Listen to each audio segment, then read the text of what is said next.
Ladies and gentlemen, welcome to this podcast, the Association's newsletter. In this podcast, we have the Muslim World League and the Spanish Islamic Commission sign a memorandum of understanding to teach the Mecca document in Europe. The League condemns the attacks of the Houthi militia on the universities of Najran and Jizan and condemns the terrorist attacks on a church in Indonesia. The Secretary General of the Muslim World League meets the Bosnian Deputy Prime Minister. The actor Muhammad Hinidi is living a spiritual experience in the Museum of the Prophetic Sunnah.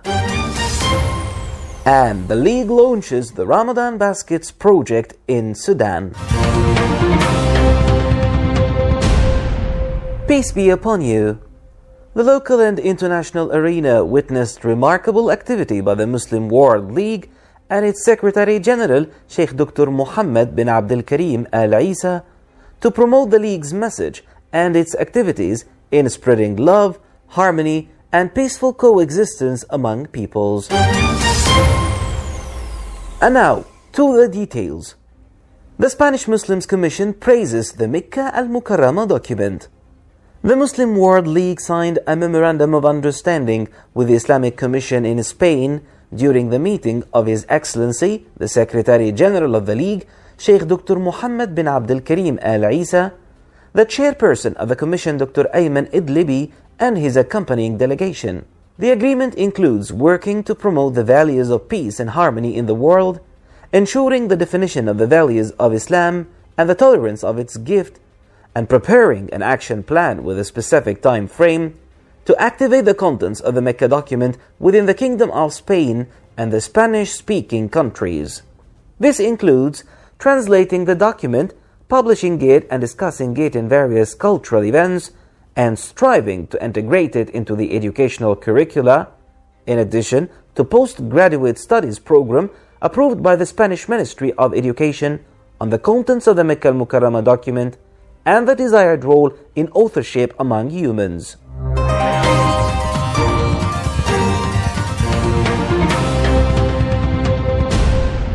The Muslim World League stresses the importance of concerted efforts to face terrorism.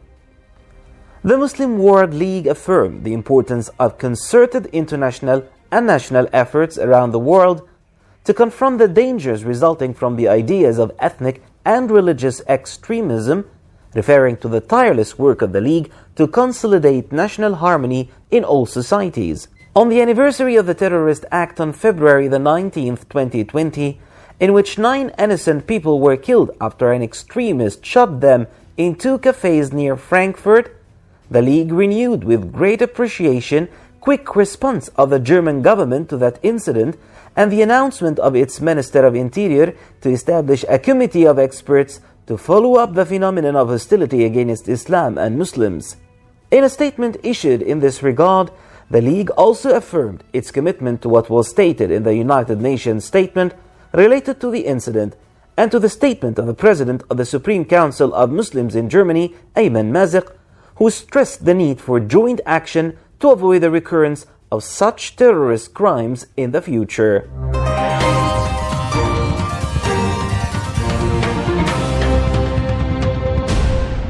The League denounces Al-Houthi terrorism against the universities of Najran and Jizan.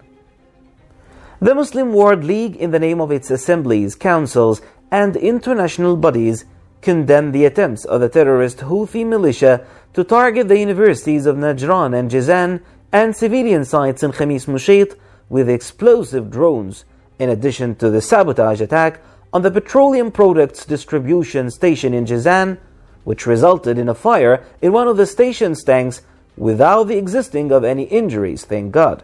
The League affirmed in a statement issued by its Secretary General, Sheikh Dr. Muhammad bin Abdul Karim Al-Isa, that these continuous Houthi terrorist attempts to target civilians and civilian figures in the Kingdom of Saudi Arabia in a deliberate and systematic manner are classified as war crimes and reflect a flagrant challenge to the international community and disregard all international laws and norms.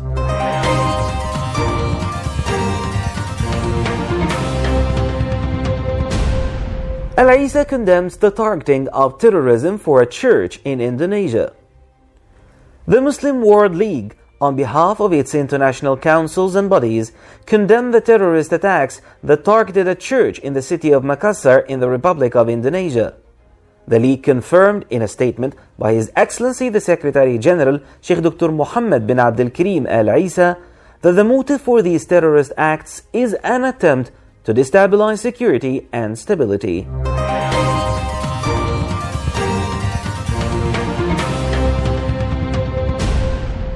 Bosnian Minister of Foreign Affairs praises the moderated League methodology. The Secretary General of the Muslim World League, Sheikh Dr. Muhammad bin Abdul Karim Al-Isa, meets in his office Deputy Prime Minister and Minister of Foreign Affairs of Bosnia and Herzegovina, Dr. Basira Terkovic. Basira expressed their appreciation for the visit of His Excellency at the head of a high-level delegation of various religious leaders in the Islamic world and others to Srebrenica and the role provided in promoting religious and civilizational peace. His Excellency the Secretary General discussed with Terkovic the mechanisms of cooperation between Bosnia and the League in all issues of common interest.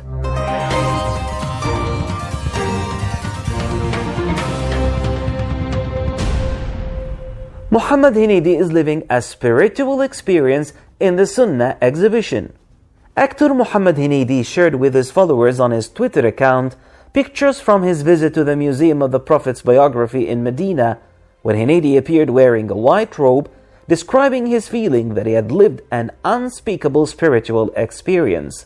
Sheikh Dr. Muhammad bin Abdul Karim Al-Isa, Secretary General of the Muslim World League and Chairman of the Association of Muslim Scholars, had celebrated the inauguration of the new version of the Honorable Sunnah exhibition last March.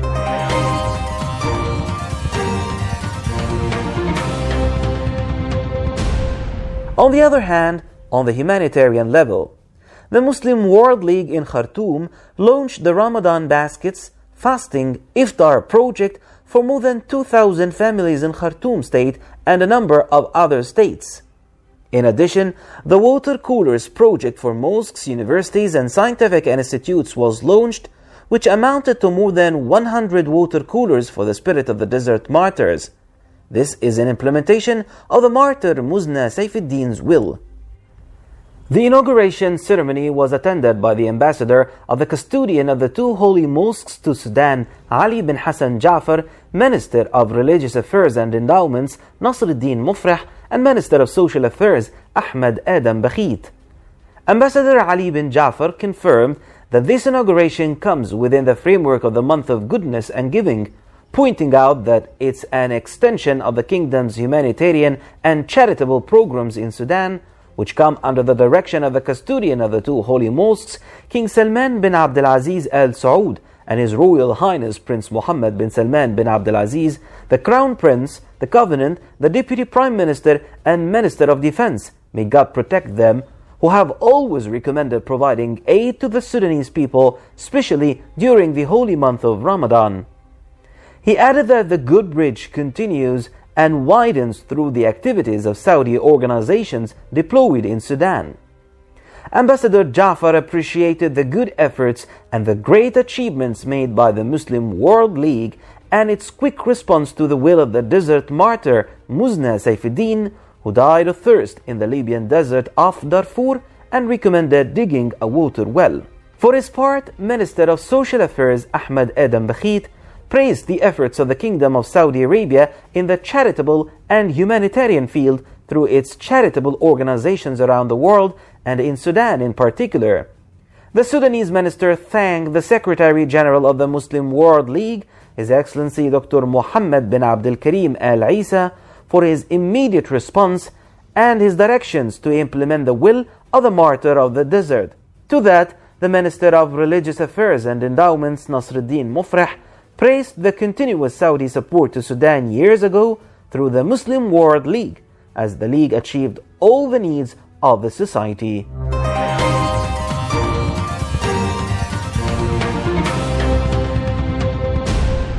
Ladies and gentlemen, that was today's podcast, the Association's newsletter.